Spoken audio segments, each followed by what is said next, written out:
Most people who was caught at Diddy party did not know that he had 250 tape recorders in that house. That's a big house. But he had 250 tape recorders. Do you think that hip-hop culture was on trial as much as Sean Combs was? Not look, if I didn't say anything, you would interpret it as the hip-hop is fine with his behaviors. There's no one else being vocal. So you would look at it and just say, because that mind your business, or let me not say nothing about nothing, or those things, it would allow the entire culture to register as if they're for that behavior. Just when people thought the Diddy documentary said it all, 50 Cent made clear he is not finished. He is hinting at unseen recordings, rough clips, plus moments so intense some artists broke down. He even referenced shocking footage leaked last year involving Diddy, Meek, sparking nonstop talk across social media, industry circles everywhere, without holding anything back. At that moment, Meek moved fast to shut the story down. He went online and insisted the clip was not real. He said it was created with AI, pushed by bots, and part of an organized plan to drag his name. He posted a long message about his voice having power and how people want to silence him. He framed himself as someone who came from struggle and cannot be controlled. Still, the reaction did not go his way. Social media users were not convinced by emotional posts alone. Many focused on the sound itself. The recording felt specific, not random or glitchy. As talk spread, a new claim surfaced. Someone said a person who worked security at the event recorded the audio personally. That detail shifted the conversation. Once insiders were mentioned, doubt grew stronger, and the denial started sounding weaker to many watching closely.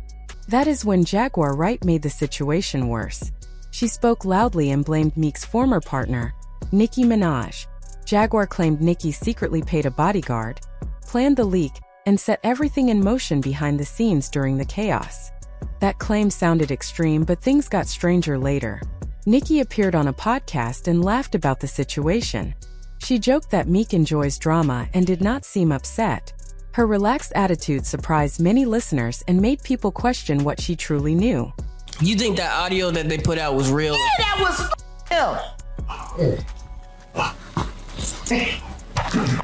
Nicki put that out there.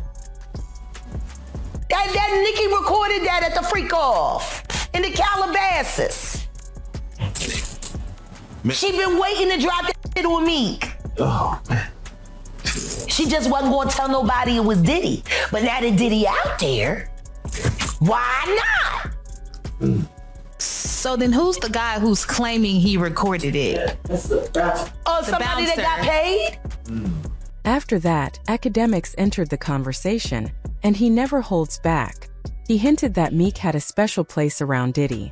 Meek reacted fast and angrily online.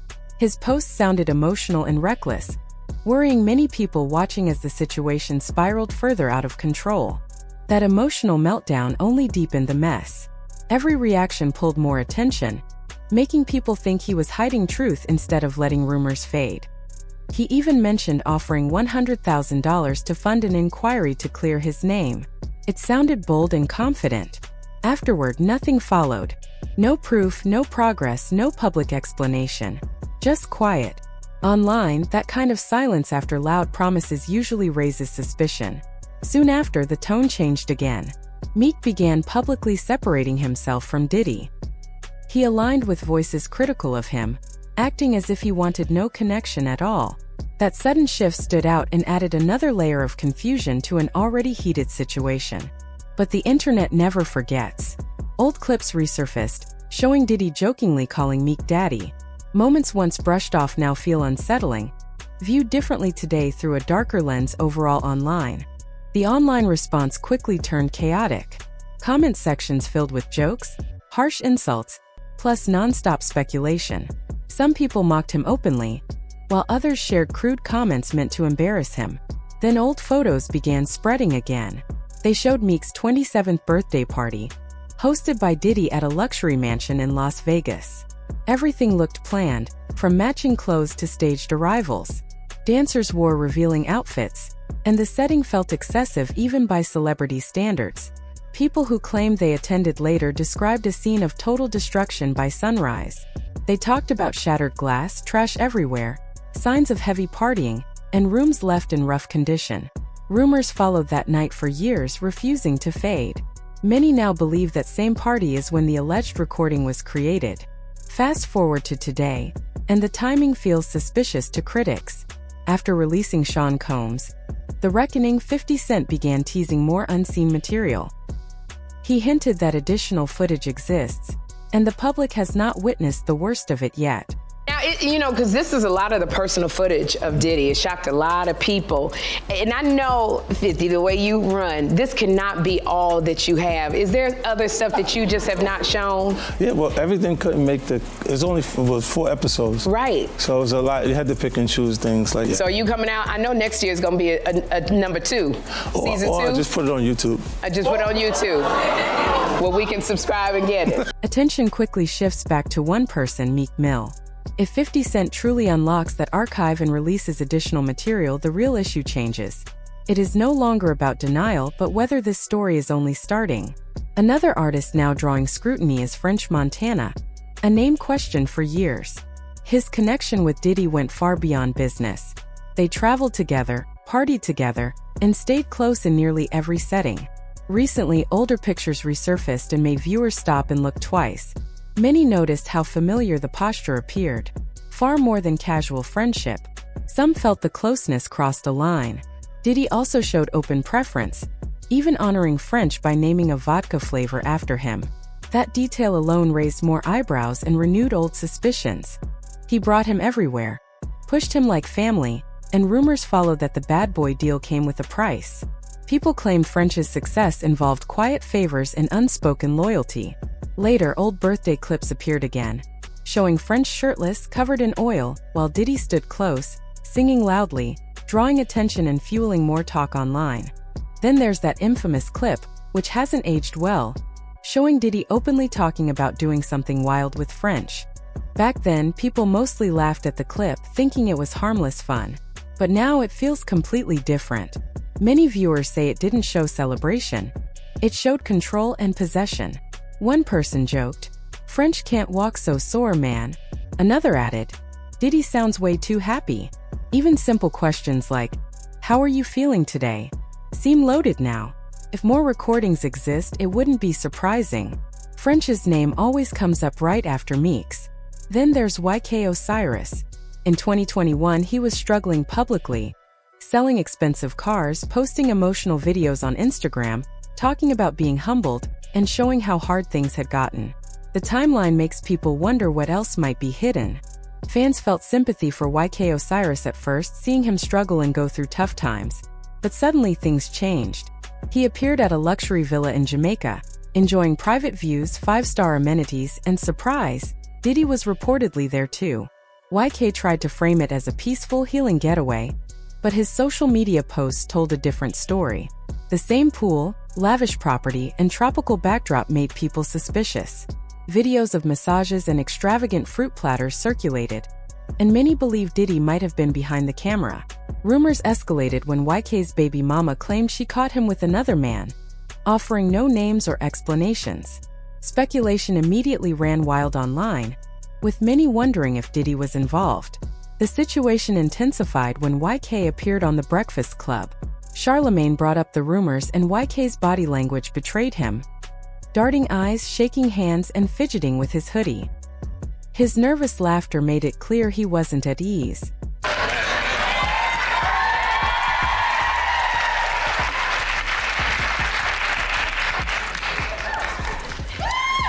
It's so smooth. French vanilla, you gotta try it. Yes. For real. Since then, YK has been falling apart online. He spoke about feeling drained, taken advantage of, and completely lost. People are divided. Some believe he understood the risks from the start. Others feel he was pushed into situations far bigger than he could handle or control. Either way, if the recordings are real, many think YK's struggles didn't happen without reason. Another name now coming up is Usher. People often forget he was just 13 when he moved to New York for Diddy's mentorship at Puffy Camp. Years later, Usher admitted some of what he witnessed there felt strange and unsettling, but he added that he would never let his children experience what he went through. That statement grew more powerful over time. Would anyone really send their kid to Puffy camp? Most would say no. Meanwhile, Gina, Diddy's former bodyguard, hinted that Usher may have been taken advantage of during those years.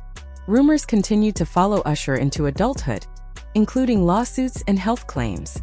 Some alleged he transmitted herpes to 2 women and a man, supposedly connected to his wild encounters linked to Diddy. Back then, people laughed at the situation, but now it doesn't sound funny at all. It feels much darker considering what Usher did next. He became a mentor for another young star, Justin Bieber. Justin was only 13 when Usher connected him with Diddy. Old videos have resurfaced showing Diddy boasting about spending 48 hours alone with Justin, claiming their activities were secret and describing it as every kid's dream, which now raises serious questions and concerns about what really happened during that time. Back then, people laughed, but now it's seen as grooming. Years later, Justin opens up in interviews, crying about betrayal, addiction, and loneliness. He quietly unfollows anyone connected to his early career. Usher and Scooter Braun were gone, and that was no coincidence. But they say nah, I ain't gonna say that. I heard about that though, but I ain't about to say that. But What? I ain't about to say on my. You and Diddy? You and Diddy? Yeah, you and Diddy. You and Diddy what? You and Diddy. No. They said he was. Him and Diddy what? I'm just saying the rumor. I ain't never heard this, Joaquin. They said he was. How you knew that? How you Now I'm about to Google because I ain't never heard this one. Yeah, because you. Nobody would ever say that one. Oh yeah. So here goes Envy. They said he said he was Diddy's boy toy. Yeah, I was in Jamaica with him. Oh, I see it now. See? I was in Jamaica Osiris with in Jamaica with his alleged boo Diddy. See? Many people think Justin was distancing himself from those who didn't protect him during his early career. With rumors of hidden recordings, fans now wonder if some of his emotional pain comes from moments that were never supposed to be captured, but were anyway. Next, another artist enters the conversation, Burna Boy. This case shook the international scene. Diddy executive produced Burna's project Twice as Tall, and their public displays of friendship, emotional posts, and hand-holding moments were celebrated by fans at the time. But recently, images allegedly surfaced showing Burna in compromising situations with Diddy. There's no confirmation or proof, yet the clips caused a huge stir online. More footage began resurfacing, including a moment where Diddy lifted Burna off the ground like he was a helpless child, making viewers question the nature of their relationship and sparking intense debate. Nigerian artist Speed Darlington openly mocked the situation online. Burna reacted strongly to the rumors, even threatening legal action and involving the police, but then fell silent. Fans noticed his behavior seemed like he was protecting something fragile. Around the same time, a deleted post from Diddy resurfaced, suggesting he had helped Burna secure his Grammy. Suddenly, what looked like friendship began to appear more like leverage. Since then, Burna has been keeping a low profile, shows canceled, disappearing from events, and displaying noticeable mood swings. Fans observed a clear decline in his energy and presence. Many now believe if any recordings exist, Burna's name might be more involved than he admits. Just when it seemed the situation couldn't get more intense, another young rapper, Bryce Gray from Empire, entered the picture. Jaguar Wright claimed Bryce was pulled into circles he wasn't ready for, allegedly connected to Diddy and Will Smith, leading to lawsuits, claims of sabotage, mental health struggles, arrests. Moved to New York City, and I lived with Sean Puffy Combs for a year. That's the crazy thing. Now, that was L.A. Reid's idea, right? We're sending you New over York to City. something called Puffy Flavor Camp. There you go. To learn Flavor Camp. Yeah, Flavor that's Camp. what it was called. And you're going to go to Puff Daddy's. He's going In the 90s, do you understand what that's like? Puffy's place was like just filled with chicks and orgying like nonstop, right? It was curious. I got a chance to see some things. Yeah, but you were 13. What were you seeing? I went there to see the lifestyle, right? And I saw it, and it was, but I don't know if I could indulge and understand what I was even looking at. Industry people stopped returning his calls. Orlando Brown shared similar experiences, saying acting erratic was sometimes necessary to cope after witnessing too much. He claimed Diddy even pressured him into sexual acts and encouraged substance use to control him. Another name that keeps coming up is Aaron Carter, and his story hits hard. While he never named Diddy directly, he spoke about being dragged into industry parties far too young and not being protected by the adults around him. Friends and insiders said Aaron had been opening up more before his death, sharing trauma he wasn't ready to process as a child.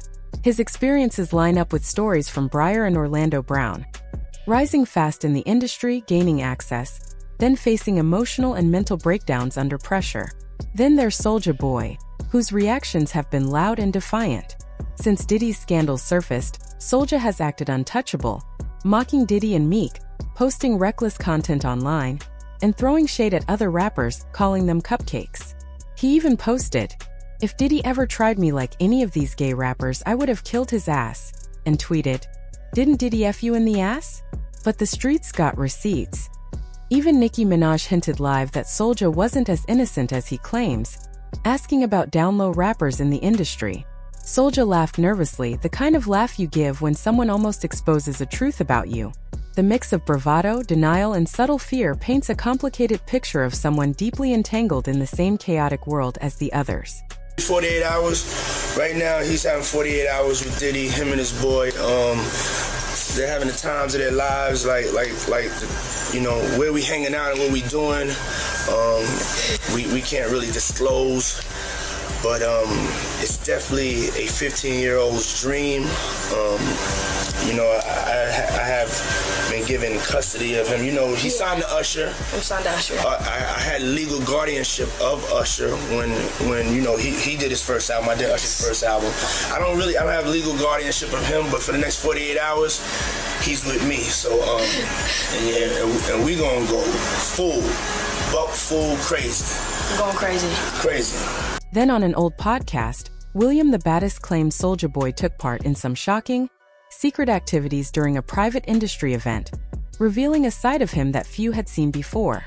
Back then, people mostly brushed it off, saying Soulja Boy was just chasing attention. But now, with rumors of hidden tapes circulating, fans are looking back at everything he ever laughed off. His behavior makes things even more suspicious. He often tries to call out others before they can call him out. That's not confidence. It's panic disguised as bravado. Insiders claim Diddy might have secretly recorded everyone. And if that's true, talking loudly or joking online won't erase what's on tape. With so many names surfacing, leaked clips appearing, and more material rumored to be locked away, it's hard to know who's truly innocent and who's been staying quiet to protect themselves. People are left wondering if these rappers are all tangled in Diddy's messy games. If this seems shocking, the next video waiting for you is set to be just as wild, promising even more chaos and revelations.